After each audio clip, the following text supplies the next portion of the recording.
and welcome to Newswatch 3. I'm Alexis. I'm Addie Smith, and we are so excited to bring you your weekly news.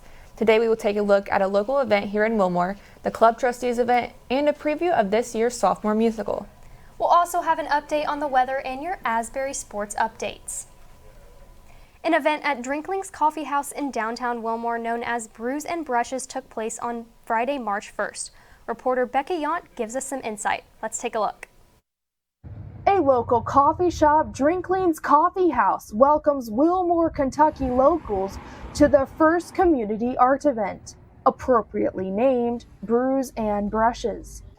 Esther Peters, leader of the event, as well as social media coordinator and barista at Drinkling's, organized the event. Brews and Brushes is an event where people get together to paint, draw, maybe do watercolor. We've got some live music in the background going on. It's wonderful. It's a no pressure, just come in, get coffee, hang out with your friends, and come and have fun and just take your brush and take off of it. Jude Linz, Asbury sophomore, presented several of his original written songs as part of the event. So I ran like Moses, and I ran like Moses, so I ran like Moses, running from the law. It was so fun. I got to go with my roommate, and we had some good roommate bonding time, and we both watercolored, and it was just really peaceful and relaxing. The coffee was really good, and it just brought the student body together a little bit. I think art a lot of the time can seem like a really competitive sort of thing. I'm an art minor, and it's sometimes like you find yourself, if you're doing art, you're comparing yourself to somebody else. You're comparing your work to someone else's, and so it can sometimes be a lot more of a stressful environment. Some of the vision behind this was that we could invite the community in to all be a part of making art, and it not be a competitive thing, but rather be kind of a unifying thing. Drinkling's Coffee House on March 1st presented not only a time of generational community, but also an event that allowed participants to unwind and connect with one another. This is Rebecca Yount, Newswatch 3. On Thursday, February 29th, the Communication Department, the Asbury Public Relations Student Society of America, and the Collegian co-sponsored a panel discussion addressing the unprecedented media attention surrounding the outpouring that occurred at Asbury University in February of 2023. The panelists included Abby Lobb, Director of Strategic Communications, Mark Whitworth, Vice President of Intercollegiate Athletics and Strategic Communications, Rich Maneri, journalism professor and advisor to the Collegian, and Alexandra Presta, the 2023 executive editor of the Collegian. Students, faculty, and staff had the opportunity to hear from the panelists and ask questions. Topics discussed included the impact of the outpouring on reporters and news organizations, as well as the personal experiences and challenges faced by the panelists in managing the intense attention of the media. Instead of gather this past Monday, all the halls of the Johnson dorms came together for an outdoor worship service. Live reporter Luke Clark is in the basement of Johnson to give us more information. Luke? Thank you, Ella. On Monday, the Johnson men's dorm canceled their usual plans for weekly devotions and instead brought all of their men together outside for a night of worship, prayer, and brotherhood. In the dorm parking lot, singing could be heard from the open windows as the men worshiped with songs they knew by heart. Two of the men shared their life stories, giving their personal accounts of feeling broken, with comparison only making it harder to experience God's freedom. Afterwards, Johnson resident director Zach Massingale invited those attending to pray over the dorm brothers, encouraging the men to follow after the words of 2 Corinthians, where we fix our eyes not on what is seen, but what is unseen. After prayer, people stayed to have follow-up conversations over free pizza provided for the event. There were smiles, tears, laughter, and many offering support to their fellow man.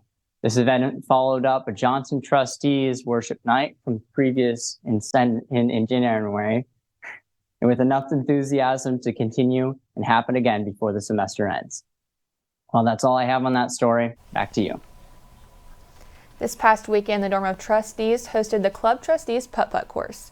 Reporter Billy Powell gives us an inside look at how each hall came together to create this event.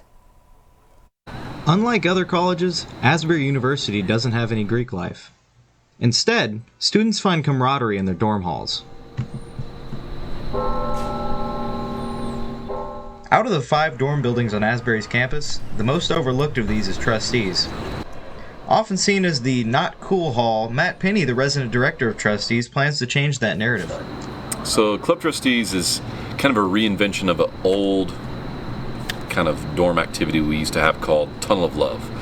But when I came here 3 years ago, the feedback I was given from a former RD was that Tunnel of Love was really just kind of bad. Not because the guys didn't enjoy it, but because campus didn't enjoy it. Club Trustees started out as just kind of a rebirth process of Tunnel of Love, but now just adding in putt-putt, which is an activity for all of campus to come enjoy. So. Every hall in Trustees has a different community. And for Club Trustees, they each had a different time period.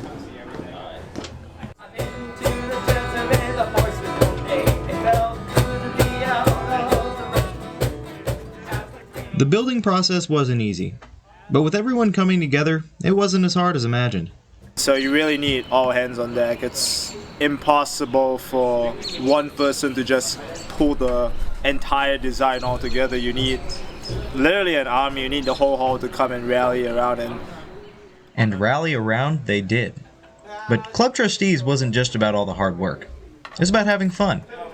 All right, so what's your thoughts on how Club Trustees been going so far? Club Trustees isn't just about having fun or doing hard work. I think Matt puts it perfectly here. Really the reason we have this event, not only to just showcase trustees to campus, help them realize we are the cool dorm on campus, but it's really for the guys on hall to come together and to realize that this is a bonding experience for them. These are memories they're making with each other. And so I think I'm Billy Powell, Newswatch 3. Newswatch 3 forecaster Alex Deacon has the latest in this week's weather. Alex? Thanks, Ella. Looking at today's current conditions, we'll see pleasant temperatures with periods of sun and clouds throughout the day. We'll see a high of 58, which will drop to a low of 50 tonight as clouds increase as it gets later. Looking at tomorrow, we'll see even warmer temperatures, but some periods of rain on and off throughout the day. We'll see a high of 64 and a low of 48. Moving ahead towards Saturday, we will see some thunderstorms and a high of 58 with a low of 32. But by Sunday, the thunderstorms will turn into clear, sunny skies with a high of 52 and a low of 32. Moving into next week, the sun will stick around with Monday's high of 56 and low of 36. On Tuesday, it will continue to be sunny and warm up even more with a high of 61 and a low of 45. That's all the weather updates I have for you today. Back to you. Sports reporter Spencer Harvey is in the studio with us to give us some sports updates. Spencer? Thanks, Addie. Our baseball team took the win over Berea 13-7 earlier this week. The Eagles were led by Colton Perkins, who had 2 hits and 3 RBIs for the night. AU had 10 hits in the game, which resulted in their 3rd game of the season with double-digit hits.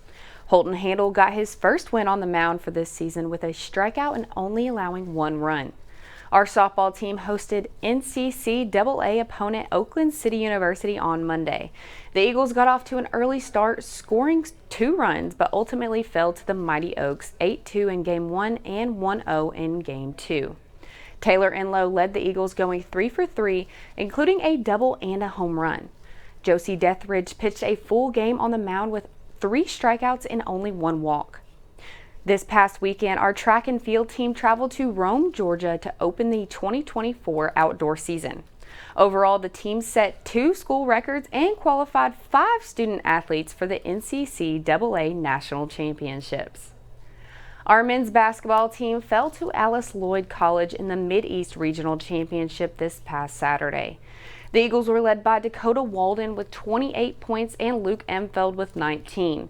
The Eagles will wait out the fate of their season pending the chance of an at-large bid to the NCCAA National Tournament.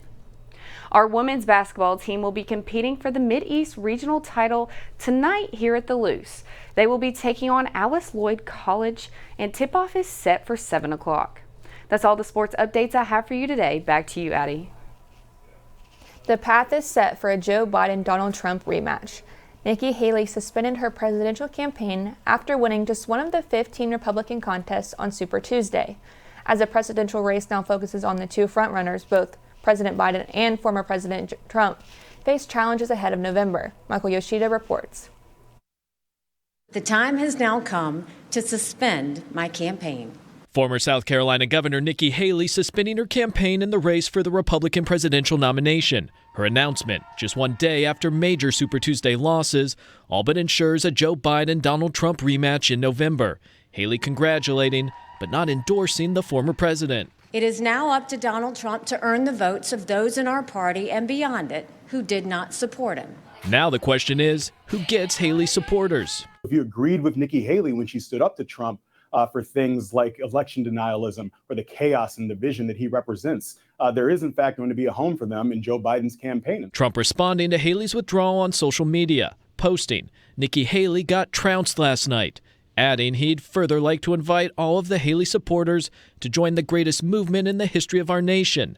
Trump has cruised through the primaries, collecting win after win. There's never been one like this. There's never been anything so conclusive. But there are reasons for concern. His character and extremism turning off more moderate and suburban voters, particularly those with college educations. For Biden, immigration, the economy, and his age remain vulnerabilities, as well as his response to Israel's war against Hamas, which has caused some protest votes. It raises the stakes for Thursday's State of the Union speech, where Biden will try to address his doubters and tout his administration's successes. In Washington, I'm Michael Yoshida. The preparation for the 2024 sophomore musical is well underway. This year, the sophomores will be performing The Lightning Thief under the direction of Beck Askey and starring Sam Alexander as Percy Jackson.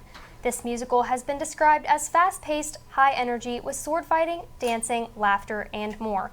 The Lightning Thief will be showcased in the Great House Theater from April 4th through the 6th. Well, that's all we have for you today. Thank you so much for trusting us with your weekly news. We'll see you next week, Asbury.